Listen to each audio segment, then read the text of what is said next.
اللہ کے پیارے پیارے سب سے آخری نبی صلی اللہ علیہ وسلم نے فرمایا، مجھے اللہ پاک پر گمان ہے کہ عاشورہ کا روزہ 1 سال پہلے کے گناہ مٹا دیتا ہے۔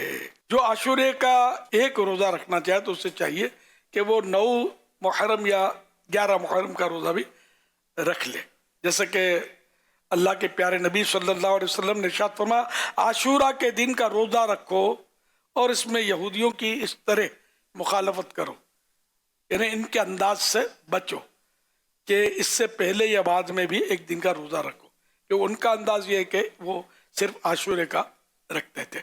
اس بار جمعے کا عاشورہ پڑ رہا ہے، اور کربلا میں جو واقعہ ہوا ہے امام علی مقام کی شہادت کا، اس دن بھی جمعہ تھا۔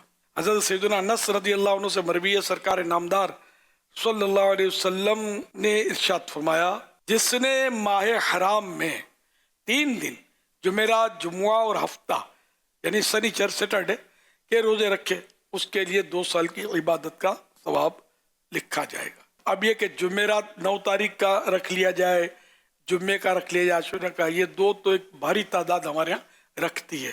پھر ہفتہ آ رہا ہے تو ہفتے کا بھی اگر ملا لیں گے تو امید ہے کہ انشاءاللہ یہ 3 روزے ہو جائیں گے، ہے نا؟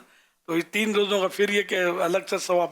اچھا، پھر جمعہ اور ہفتے کا روزہ 10,000 سال کے روزوں کے برابر، یہ بھی اعلیٰ حضرت نے فتح رضویہ میں روایت نقل کی ہے۔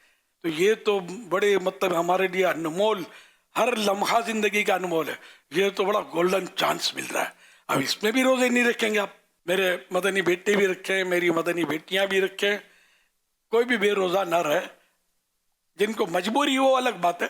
تو جمعرات، جمعہ، ہفتہ، یہ 3 دن روزہ رکھیں گے انشاءاللہ۔